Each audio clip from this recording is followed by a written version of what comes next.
Hello students, my name is Krishna Patel. I am working as an English teacher at Satyaval Vidya Mandir, Sarsa. Today, in this video, we will learn standard 12th subject English, unit number 3, manage your stress. આ unit આપણે તેના આગળના જ વિડીયોમાં start કરી દીધો હતો અને તેમાં જોયું હતું કે મેન્ટલ સ્ટ્રેસ માટે કેવી તકલીફ પડે છે અને આ વિડીયોમાં પાર્ટ 2માં તેની એક્સરસાઇઝ આપણે જોઈશું. તો લેટ્સ સી. ફર્સ્ટ છે કે stop over thinking. When tasks and pressures start building up, જ્યારે કોઈ કામ કે પ્રેશર્સ તમારા દિમાગમાં વધી જાય ને ત્યારે the mind can sometimes go into overthinking, right? કે ત્યારે તમારું દિમાગ ઓવર થિંકિંગમાં ઘૂસી જાય છે કે બહુ જ વધારે જ વિચાર આવવા માંડે, પ્રેશર્સ વધી ગયું હોય, બહુ જ કામ વધી ગયું હોય તો આપણે ઓવર થિંકિંગમાં જતા રહીએ. તો સ્ટુડન્ટ્સ અહીંયા તમને ફર્સ્ટ એવો જ ક્વેશ્ચન પૂછે કે when the mind can sometimes go into over thinking, ક્યારે માઇન્ડ ઓવર થિંકિંગમાં જતું રહે છે? તો task and pressures building up, જ્યારે કામ અને ટાસ્ક અને પ્રેશર્સ જે વધી જાય છે ત્યારે માઇન્ડ જે છે એ ઓવર થિંકિંગ કરવા માંડે છે. જ્યારે પ્રેશર્સ મીન્સ કે દબાણ વધવાનું શરૂ થાય છે, ટાસ્ક એટલે કે કામ વધવાનું શરૂ થાય ત્યારે જનરલી બધાને આવું થતું જ હોય છે. And you come to the thought, અને પછી તમે પાછો એવો વિચાર આવે. કેવો વિચાર આવે તો જો કે I wish there was a switch in my head. ખાસ મારા દિમાગની અંદર એક એવી સ્વિચ હોત કે that I could flick and turn off. તો સ્વિચ એવી હોત ને તો ફટ કરતી હું બંધ કરી દઉં, દબાઈને બંધ કરી દઉં. ઓલ ધ થોટ્સ, બધા જ વિચારો જે છે going around in my mind, મારા દિમાગમાંથી જેટલા વિચારો જે છે બધા બંધ કરી દીધા હોત. ખાસ એવી સ્વિચ મારા દિમાગમાં હોત. રાઈટ? કહેવાય છે એવું કે હજારો વિચારો માણસના દિમાગમાં ચાલતા હોય છે, તો આટલા બધા વિચારોને કેમના કંટ્રોલ કરવા? એટલે અમુક વાર માણસ આમ થાકી જાય તો નહીં કહેતા ખાસ એવી સ્વિચ હોત ને તો સ્વિચ બંધ કરીને બધા વિચારો છે ને કાઢી નાખત. આવો અમુક વાર વિચાર આવતો હોય પણ એવો વિચાર જ આવે, એવી સ્વિચ આપણા મગજમાં આવતી નથી. It is not that easy. આ એટલું ઇઝી નથી કે બીજી એક સ્વિચ આવે એના માટે. કેવી સ્વિચ આવે એનો યુઝ પણ આપણે કરવાનું નહીં. કેવી સ્વિચ આવે? એક બે પેક મારી લેવાના, પછી એને કરોડોનું છોઈને દેવું હોય તો એ કશું ટેન્શન રહે જ નહીં. આ એક સ્વિચ છે પણ આ કોઈ રાઈટ વે નથી. લોકો અમુક બહુ અત્યારે એનો ઉપયોગ આવવાનો બહુ કરતા હોય, બહુ ટેન્શન ને એવું હોય ને એટલે 2-3 પેક મારી લીધા હોય. એ કોઈ બોલતું હોય એટલે છોઈને બોલતા, આપણને કંઈ કશું ટેન્શન. આ કોઈ રાઈટ વે નથી. Okay, there is a technique to help yourself during the problem of overthinking. જ્યારે ઓવરથિંકિંગ, બહુ જ તમને વિચારો આવતા હોય, ઊંઘ ના આવતી હોય, તેના માટે એક ટેકનિક છે કે જે તમને મદદ કરશે. અમુક લોકો પાછા શું કરે કે જ્યારે આવું થતું હોય બહુ જ, આ એક ટેકનિક એક તો ખરું કે 2-3 પેક મારી લે ને, એ તો ખરું જ, પણ પાછી ઊંઘ ના આવતી હોય ને તો અમુક બહુ હોશિયાર લોકો હોય ને તો ઊંઘની દવા લેશે, મેડિસિન લે ઊંઘ માટે લેતા હોય. આજકાલ આ બધું બહુ ચાલતું હોય. આ પ્રોબ્લેમ ખૂબ વધારે જ વધી ગયા છે કે ઊંઘની મેડિસિન લઈને સૂઈ જવાનું. પણ આવું કરવાથી નુકસાન આપણને જ છે, રાઈટ? પછી આ એક આપણને હેબિટ પડી જાય કે ઊંઘ નથી આવતી તો તમે ગોળી લો, તે મેડિસિન લેશો ઊંઘની તો જ તમને ઊંઘ આવશે. આ એક આપણને હેબિટ પડી જાય. તો હવે આગળ જોઈએ શું કહ્યું છે કે સે to your self repeatedly during the day. તમારી જાતને દિવસ દરમિયાન રિપીટેડલી એટલે કે વારંવાર કહેવાનું છે. શું કહેવાનું છે? તો I have no expectations and I will deal with whatever happens when it happens. મને કોઈ એક્સપેક્ટેશન્સ નથી, મને કોઈ જ અપેક્ષા નથી, અને જ્યારે જે કંઈ પણ થશે ત્યારે હું સંભાળી લઈશ. અત્યારે કશું વિચારવાનું નહીં.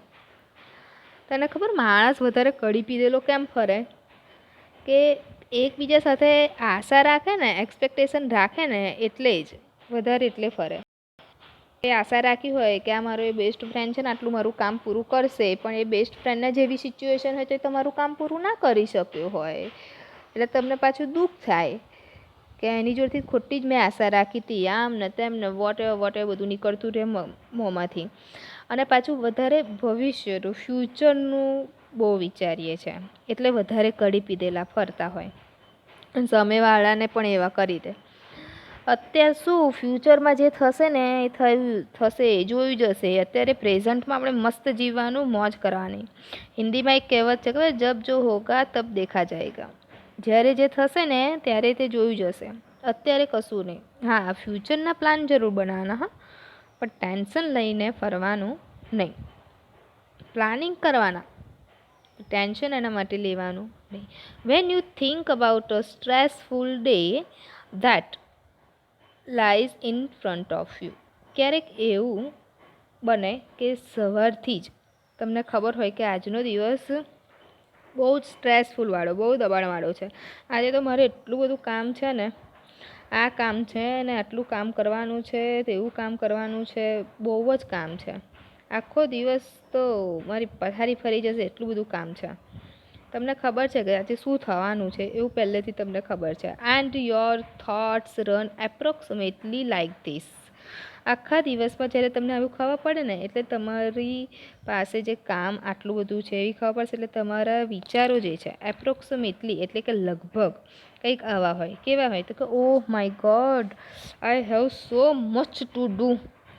હે ભગવાન, મારે એટલું બધું કામ બાકી છે ને, આટલું બધું કામ કરવાનું છે. આવા વિચારો ફરી આવવા લાગે. પહેલેથી તમને ખબર જ છે કે મારે આજે બહુ જ કામ છે, રાઈટ? અને પછી આવા વિચારો આવવા માંડશે કે oh my God, I have so much to do. મારે બહુ જ કામ કરવાનું છે. આવા વિચારો ચાલતા હોય અને પછી મસ્ત કોક આપણા લમણા લેવા આવતા હોય, મસ્ત ટેન્શન બહુ જ હોય, અને કોક લમણા લેવા આવે તો કેવો ગુસ્સો આવે, એટલે જાને લે યાર લમણા લીધા વગર, હમણાં એક જ આપી દઈશ, આવું મોંમાંથી નીકળી જાય. જનરલી એક એક્ઝામ્પલ આપું કે જનરલી આવું ક્યારે વધારે થાય? એક્ઝામ ટાઈમે. એ તમને થશે કે હા આવું કંઈક કોઈ વાર થાય છે તમારી જોડે. એક્ઝામ ટાઈમે આવું બહુ થાય કે એક્ઝામના કલાક બાકી રહ્યો છે અને એ કલાકમાં તમને એવી ખબર પડે છે કે આ જે ક્વેશ્ચન જે છે એ બહુ જ આઈએમપી ક્વેશ્ચન છે અને શ્યોર તે ક્વેશ્ચન આવવાનો જ છે, અને એ પણ 1-2 માર્ક્સમાં નહીં આવવાનો, એ 5 માર્ક્સ કે 7 માર્ક્સ કે 10 માર્ક્સમાં પૂછાવાનો છે. કમ્પલસરી આ ક્વેશ્ચન છે જ. એટલે શું કરશો? ફટાફટ વાંચવા બેસી જશે. હવે પછી ભલે ગમે તેવી એક બેસ્ટ ફ્રેન્ડ હોય, તમારી ફ્રેન્ડ આવ્યો હોય કે આવી હોય અને આઈને પૂછે કે તારે કેટલું વંચાયું? અરે યાર લોડ ના લઈશ, હજુ તો બહુ વાંચવાનું બાકી છે, તારે વંચાઈ ગયું એટલે તું બોલ ના કરીશ. ગુસ્સો આવી જાય ને. કોઈક ટાઈમપાસ કરાવે તો કેવો ગુસ્સો આવે. તારે ના જોઈએ કે અમારો બેસ્ટ ફ્રેન્ડ છે, ના ત્યાં તો 10 માર્ક્સ દેખાય કે 10 માર્ક્સ મારે લેવાના છે, મગજનું દહીં ના કરીશ, તું જા. આપણે એવું બોલીએ, રાઈટ? ઓકે. ફરી બીજા આપણને શું વિચાર આવે તો કે I must do X and Y and Z. મારે આ કામ હજી બાકી છે, મારે હજુ તો પેલું કામ બાકી છે. And after that A and B need to get sorted out as well. અલા યાર આ કામ બાકી, પેલું કામ બાકી, એવું તો થાય. અને પાછું યાદ આવે બીજું કે અલા યાર હજી તો પેલા 2 કામ બાકી જ રહી ગયા. કાલના જે કામ કરવાના તે તો મેં કર્યા જ નહીં, એ તો બાકી જ રહી ગયા. યાર કામ કામ ને કામ, બસ માણસને કોઈ ધંધો જ નહીં કામ સિવાય. પછી ફરી શું થશે તો કે I don't know how I am going to do it all. મને એ ખબર નથી પડતી કે આ બધા કામ હું કેવી રીતે કરીશ. આવો વિચાર આવશે કોઈ વાર. બહુ જ આમ મગજમાં પ્રેશર થઈ ગયું હોય, બહુ જ કામ વધી ગયું હોય તો જનરલી બધાને આવા વિચાર આવતા હોય છે. I want even have time to it. મારી પાસે તો ખાવાનો પણ ટાઈમ નથી, એટલું બધું કામ છે. લે basically the day hasn't even started but you are already in a tease. Basically કેવું થાય કે દિવસ શરૂ પણ ના થયો હોય. અમુક લોકોની ટેવ એવી હોય કે દિવસ સ્ટાર્ટ પણ ના થયો ને પહેલાં જ વિચારવા માંડવાનું કે આજે તો આવું જ થવાનું મારી જોડે. ભવિષ્યવાણી જાતે જ કરી લેવાની, જાણે પોતે ભગવાન બની ગયા. એવું કરતા હોય કે દિવસ તમારો હજુ સ્ટાર્ટ પણ ના થયો હોય ને તમે ટીઝ એટલે કે મૂંઝવણ, કન્ફ્યુઝ થઈ જાઓ દિવસ શરૂ થતાં પહેલાં જ, કન્ફ્યુઝ, આજે શું કરીશું, કેમનું પતાવીશું, કશું ના કરીશું, ઘીજા પાછો એવું થાય ફરી. What is happening is that your mind is racing ahead of you. ખરેખર થાય છે શું કે તમારું દિમાગ જે છે તમારી સાથે રેસ લગાવે છે. એન્ડ એન્ટિસિપેટિંગ એટલે ધારણા કરવી. હાઉ ટાયર્ડ, તમે એવું પછી પહેલેથી જ ધારી લો છો. શું ધારી લો છો કે how tired and stressed you will feel once you have completed all the task ahead. તમે પહેલેથી એવું ધારી લો તો બધા જ કામ આજે પૂરા કરી દેશો ત્યારે તમે ટાયર્ડ એટલે કે કેટલા થાકી ગયા હશો, એન્ડ સ્ટ્રેસ્ડ એટલે તમારા દિમાગની અંદર કેટલી ચિંતા આવી ગઈ હશે. આવું પહેલેથી જ ધારી લો. અમુક વાર નહીં કહેતા કે આજે તો એટલું બધું કામ છે ને હું થાકીને ઠૂસ થઈ જવાનો, થાકીને પોટલું વળી જવાનો છું, બહુ જ કામ છે આજે. આવું પહેલેથી જ તમે વિચારી લો છો. કામ હોય, નો ડાઉટ, બધાને કામ હોય, થાકીએ જતા હોય, પણ આવું પહેલેથી વિચારી લે એટલે વધારે થાક ના લાગવાનો હોય, એનાથી ડબલ થાક લાગે. પછી શું થાય કે ધીસ ફ્રેન્ટિક થોટ્સ, આવા જે તમારા વિચાર છે, ફ્રેન્ટિક થોટ્સ જે છે તેનાથી સ્ટાર્ટિંગ વીકનિંગ યોર એનર્જી, તમારી જે ઉર્જા, તમારી જે એનર્જી છે એ વીક થઈ જશે. પહેલેથી આવું વિચારીને તમે વીક પડી જશો એટલે કામ થઈ શકશે નહીં. જેટલું થવું જોઈએ એટલી એનર્જી સાથે તમારું કામ નહીં થાય. એન્ડ એઝ અ રિઝલ્ટ પરિણામ શું આવશે તો કે you are entering into a busy day. તમે એ બિઝી ડેમાં જે એન્ટર થશો, કામ વધારે છે તેમાં એન્ટર થશો તો તમારી પાસે જે એનર્જી હશે કેટલી હશે તો કે only half of your normal energy. કેટલી હશે તો કે તમારી નોર્મલ એનર્જી હોય તેનાથી હાફ એનર્જીથી તમારે કામ કરવું પડશે. રાઈટ? કેમ કે તમે હાફ એનર્જી તો શામાં વેસ્ટ કરી? ખાલી વિચારવામાં, ધારવામાં જ કે મારી જોડે આજે આવું થવાનું છે. હાફ એનર્જી તો તમે એમાં જ વેસ્ટ કરી દીધી. એટલે હવે બીજી હાફ એનર્જી જે વધી એમાં એની સાથે તમારે કામ કરવાનું છે. Then when you end up shattered at the end of day, જેવો તમારો દિવસ પૂરો થાય છે ત્યારે તમારી હાલત કેવી હોય છે તો કે જુઓ, you seem to have proved that you were right all along, you had a dreadful day. તમે જાણે સાબિત કરી દીધું હોય ને, સાચા હતા ને એમ પાછા તમે કહેશો કે જો મેં કહ્યું હતું ને આજે હું બહુ જ થાકી જવાનું, એમ થાકી જ જવાની તર પહેલેથી તમે ધારી લીધું તમારામાં જેટલી એનર્જી હોવી જોઈએ એનાથી ઓછી થઈ ગઈ એનર્જી તો ફરી તો ઓબ્વિયસલી થાકી જ જવાના તમે. એટલે ફરી શું કહેશો કે જો મેં કહ્યું હતું હું થાકી જવાનું, આજ બહુ જ આજ મારું કામ હતું એટલે હું થાકી ગયો. And you feel physically drain, અને શારીરિક રીતે તમારામાં જે એનર્જી રહી નહીં હોય એવું ફરી તમે અનુભવ કરશો કે આજે ફિઝિકલી બહુ જ ટાયર્ડ થઈ ગયું છું.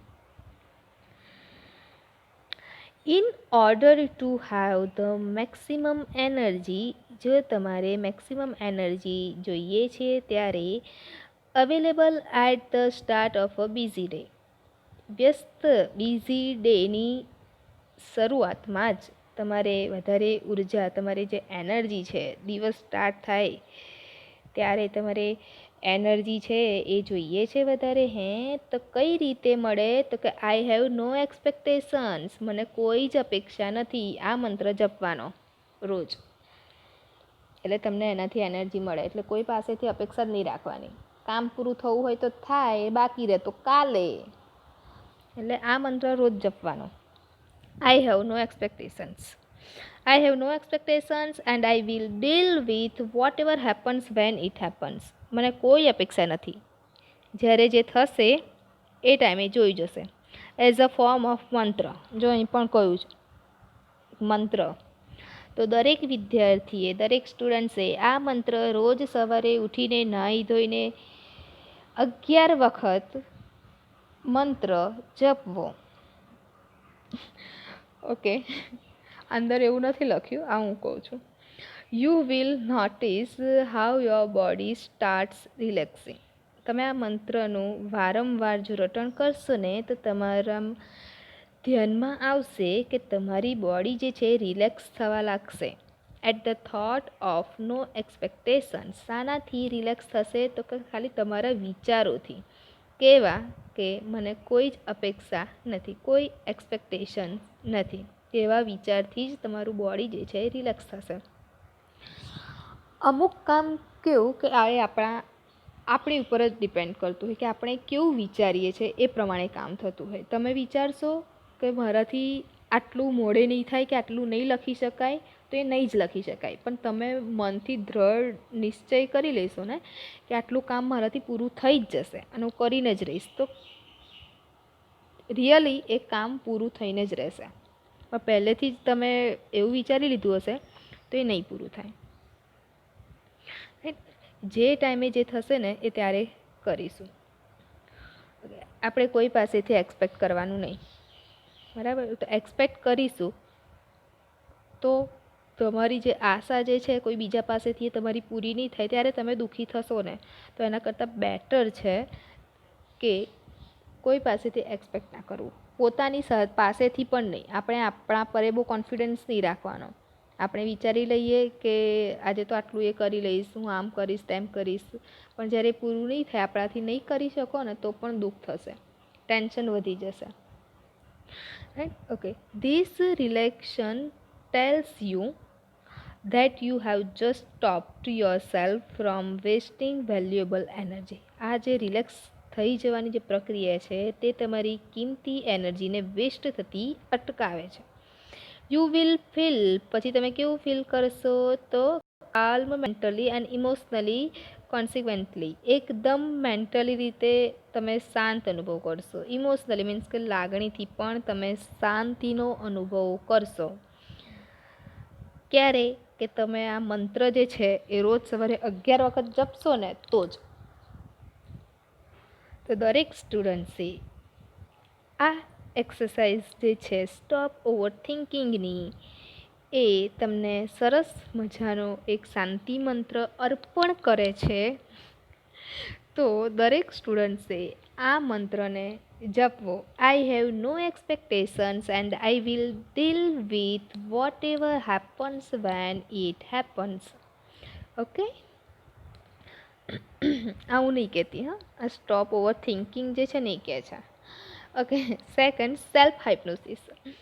You can use this self hypnosis state to relieve mental stress. આપણને જે માનસિક દબાણ થાય છે ને તેને રિલીવ એટલે કે હળવો કરવા માટેની આત્મસંમોહન, સેલ્ફ હાઇપ્નોસિસ મીન્સ આત્મસંમોહનની જે પદ્ધતિ છે એ કામ કરે ને તેવી છે. ચલો જોઈએ તેને આપણે કે try to following exercise. It becomes easier with your eyes closed. આંખો બંધ કરીને એક્સરસાઇઝ કરવાની છે. પછી એક સ્ટેપ આપ્યા છે તેને આપણે ફોલો કરવાના છે. એમાં જોઈએ કે સ્ટેપ 1 છે, settle back in a chair and close your eyes. Chair ઉપર આરામથી પહેલાં બેસવાનું એન્ડ ક્લોઝ યોર આઈસ. પછી આંખો બંધ કરવાની. આંખો બંધ કરીને ચેર પર નહીં બેસવાનું, પડી જવાશે. હા, settle back in a chair and close your eyes. Step 2, start counting backwards. Backwards means ઊંધી રીતના. કાઉન્ટ એટલે મીન્સ કે ગણતરી કરવી. ઊંધી રીતના ગણતરી કરવાની. કઈ રીતે? From 99 to 17. And count slowly to fit in with your breathing. આરામથી, સ્લોલી, ધીમેથી કહ્યું છે, જે કે તમારી શ્વાસ તમે લઈ શકો તે રીતે. પાછા અમુક બહુ હોશિયાર લોકો હોય ને, આમ ઊંધી રીતના ગણતરી કરતાં આવડતું હોય ને આમ સ્પીડમાં કરશે, 99, 98, 97, 96, 95, 94, પછી થાકી જશે ને 92, 91 આવું થાય. એટલે છે ને પહેલેથી જ કાઉન્ટ કરવાનું તો સ્લોલી કાઉન્ટ કરવાનું. આરામથી શ્વાસ લઈ શકો તે રીતના સ્લોલી કાઉન્ટ કરવાનું છે, બહુ ફટાફટ કરવાનું નથી. ઓકે, સ્ટેપ 3 છે કે નાવ કાઉન્ટ ડાઉન ફ્રોમ 69 to 30. હવે તમારે 69 to 30 સુધી ગણવાનું છે. પહેલાં કેટલા કાઉન્ટ કર્યા હતા? 99, 70 સુધી કાઉન્ટ કર્યા હતા. હવે ફરીથી ઊંધી રીતની જ ગણતરી કરવાની છે અને 69 to 30 સુધી ગણતરી કરવાની છે. While imagining walking down with steps of a beautiful staircase. એ ગણતરી કરતાં પાછું ઇમેજિન જ કરવાનું છે. કેવું? તો કે to walking down the steps. તમે જાણે કે પગથિયા ઉતરતા હોય તેવી તમારે કલ્પના કરવાની છે. તો કેવા પગથિયા? તો કે beautiful staircase. Feel yourself walking down in time with your breathing. શ્વાસ લેતા તમે પગથિયા નીચે ઉતરી જાઓ છો તેવો અનુભવ કરવાનો છે. શ્વાસ બંધ રાખીને નહીં, પાછું પગથિયા ઉતરવાની, પગથિયા ચડવા પડે, જતું રહેવાય ઉપર. એટલે શ્વાસ લેતા તમે પગથિયા નીચે ઉતરી રહ્યા છો તેવો તમારે ઇમેજિન કરવાનું છે. ત્યાર પછી see the beautiful grand staircase. પગથિયા કેવા છે? બ્યુટીફુલ છે. ગ્રાન્ડ મીન્સ કે ભવ્ય છે. Stretching ahead of you. તમારી સામે આમ ફેલાયેલા પણ છે એવું તમારે ઇમેજિન કરવાનું છે. Imagine the steps are carpeted. તમારે પાછું એવું હોત ઇમેજિન કરવાનું કે તમારા પગથિયા જે તમે ઉતરી રહ્યા છો તેની પર મસ્ત રેડ કલરનું કાર્પેટ પાથરેલ છે. આપણે મૂવીમાં બતાવે છે ને, ખબર છે? આમ હિરોઈન મસ્ત આમ તૈયાર થઈને આવતી હોય, એન્ટ્રી પડે ત્યારે આમ રેડ કલરનું કાર્પેટ પાથરેલું હોય. કયું મૂવી? આ ઓમ શાંતિ ઓમમાં. યસ, ઓમ શાંતિ ઓમમાં દીપિકા પદુકોણ આવતી હોય ને પેલું સોંગ છે ને, આંખો મેં તેરી અજબ સી અદા હે વાળું, એ સોંગ વાગતું હોય છે અને એમાં રેડ કાર્પેટ પાથરેલું હોય એવું આપણે ઇમેજિન કરવાનું. ઇમેજિન જ કરવું છે ને, ભરે રિયલમાં એવું પાથરેલ હોય કે ના હોય, આપણે આવતા હોઈએ તોય, પણ ઇમેજિન કરવામાં શું જવાનું, એવું કાર્પેટ પાથરેલ છે એવું વિચારવાનું છે. So that your progress is as effortless as possible. એવા સરસ મજાના સુંદર પગથિયા છે એટલા માટે કે તમને ઉતરવાની મજા આવે, કંટાળો ના આવે. ઇમેજિન કરવાનું કહ્યું છે એટલે આપણે છે ને જોરદાર પગથિયા ઇમેજિન કરવાના, કે જાણે આમ સ્વર્ગમાં હોય ને તેવા આમ પગથિયા ઇમેજિન કરવાના, ઉતરી રહ્યા છે. આમ આજુબાજુ મસ્ત રંગબેરંગી ફૂલો છે જેની જે સુગંધ છે હા મસ્ત જોરદાર ફૂલોની સુગંધ આવે છે. આવું આપણે તમારે કલ્પના કરવાની છે. પછી કહ્યું કે count down from 29 to 0 while imagining drifting further down in luxurious lift. આગળ આપણે 69 to 30 સુધી ગણ્યા. હવે ઊંધી જ રીતના ગણતરી કરવાનું કહ્યું છે.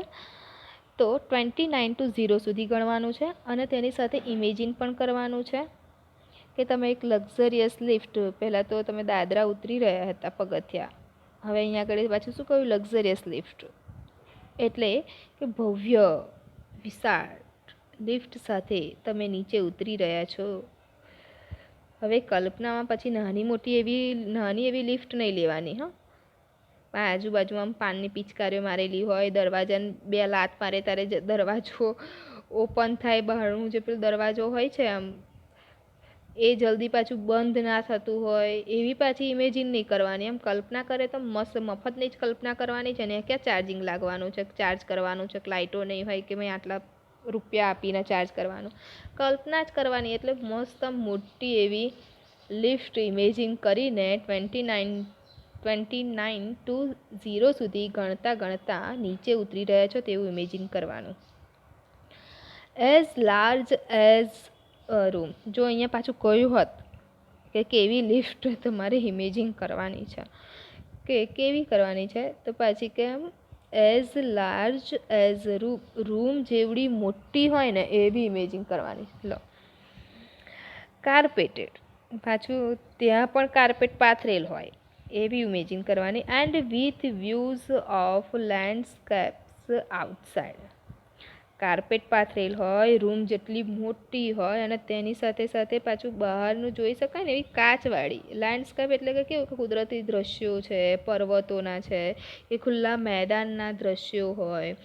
મસ્ત ઉપરથી આમ પાણીનો ધોધ પડતો એમ કાચમાંથી એમ જોતા હોઈએ, લિફ્ટ આમ નીચે જતી હોય, આજુબાજુમાં મસ્ત આમ રંગબેરંગી ફ્લાવર્સ બધે હોય ને ત્યાં આમ કલરિંગ બટરફ્લાઇઝ ઉડતા હોય. આવી કલ્પના તો આપણે કરી જ શકીએ, એવી કલ્પના કરવાની છે એવું કહ્યું છે. Watch the decreasing numbers along with your breathing. શ્વાસની સાથે સાથે ધીમે ધીમે ગણતરી કરતા જવાનું છે. શ્વાસ બંધ કરીને ગણતરી નથી કરવાની કંઈ. શ્વાસની સાથે સાથે ધીમે ધીમે ગણતરી કરતા જાઓ એવું કહ્યું છે. એઝ યુ અરાઇવ એટ 0, હવે તમે 0 સુધી આવી જાઓ છો ત્યારે ધ લિફ્ટ ડોર્સ ઓપન, લિફ્ટનો દરવાજો છે ઓપન થાય છે. And you enter a room, તમારે બહુ ચાલવાનું નહીં, લિફ્ટમાંથી બહાર નીકળીને રૂમ શોધવા દઈએ નહીં. લિફ્ટ જેવી ઓપન થશે તરત જ રૂમ છે તમારી આગળ જ હશે, એટલે તરત તમે રૂમમાં એન્ટર થશો, સીધા રૂમમાં. ધેટ ઇઝ ફર્નિશ્ડ, રૂમ આખો જે છે એકદમ મસ્ત ફર્નિશ કરેલો છે. Just as you would like it, તમને ગમે ને તેવું જ ફર્નિશ કરેલું છે ત્યાં. And it was all your favourite things, એટલું જ નહીં પાછું તમારી બધી જ વસ્તુ, તમારી જેટલી ફેવરેટ વસ્તુ છે તે રૂમમાં રાખેલી છે એવું ઇમેજિન કરવાનું છે. And it is totally private, તમને જેટલી વસ્તુ ગમે છે બધી વસ્તુ રૂમમાં રાખેલી છે. અને પાછું કેવી કે રૂમ જે છે તમારો પ્રાઇવેટ રૂમ છે, કોઈ અંદર એન્ટ્રી નહીં. મચ્છર ને હોય તો કહેશે કે આઈ એમ કમિંગ, એટલે નો, ગેટ આઉટ. એ પ્રાઇવેટ રૂમ છે એવી રૂમ ઇમેજિન કરવાની છે. બધી જ મનગમતી વસ્તુઓ ત્યાં રાખેલી હોય, લક્ઝરિયસ છે તેવી જ રૂમ કલ્પના કરવાની છે. અને રિયલમાં હોય કે ના હોય આપણે ઇમેજિન તો કરી જ શકીએ, રાઈટ. કે જેમ પોએટ જે છે કે કેવું કે પોએમ લખવા માટે આખા વર્લ્ડનું કેવું ઇમેજિન કરીને પોએમમાં લખતા હોય છે, એવું આપણે પણ એવું કરી શકીએ. મૂવીઝમાં પણ કેવું બતાવે, કોઈ વાર તો આપણને ક્વેશ્ચન થાય કે આ રિયલમાં આવું હશે કે નહીં હોય, એવું મૂવીઝમાં બતાવે છે. એ પણ એક કાલ્પનિક જ બધું હોય છે, રાઈટ. અને પછી કહ્યું કે find a comfortable chair in your room, તમારા રૂમની અંદર કમ્ફર્ટેબલ ચેર છે. And settle back in it, અને તેમાં આરામથી બેસી જાઓ. બધું બહુ જોયું, થાકી ગયા હશો, પગથિયાં ઉતર્યા ને થાકી ગયા હશો, હવે ચેરમાં બેસી જાઓ. Remain there in your imagination, તમારી કલ્પનામાં તમે ત્યાંના ત્યાં જ બેસી રહો, ઊભું થવાનું નહીં કંઈ. ક્યાં સુધી તો કે જ્યાં સુધી અનટેલ યુ ફીલ રેસ્ટેડ, જ્યાં સુધી તમને આરામનો અનુભવ ના થાય ને કે હા બસ હવે મને આરામ મળ્યો છે. એન્ડ રિફ્રેશ્ડ મીન્સ કે તાજગીનો અનુભવ. આરામ અને તાજગીનો અનુભવ ના થાય ત્યાં સુધી તમે તે ચેરમાં જ બેસી રહેવાનું છે. Then open your eyes again, પછી તમારી આંખો ખોલવાની છે. આવી બધી કલ્પનાઓ કરીને આંખો ખોલવાની. આ એક એક્સરસાઇઝ હતી. શેના માટે? મેન્ટલી તમને રિલેક્સ ફીલ કરાવવા માટે. ઓકે, એના પછીની બે એક્સરસાઇઝ જે છે તો સ્ટુડન્ટ્સ તે એક્સરસાઇઝ આપણે નેક્સ્ટ વિડીયોમાં જોઈશું. ત્યાં સુધી આ જે એક્સરસાઇઝ છે સેલ્ફ હાઇપ્નોસિસ, એ એક્સરસાઇઝની એકવાર આવું ઇમેજિન કરીને ખાલી એકવાર ટ્રાય કરજો. Okay, thank you.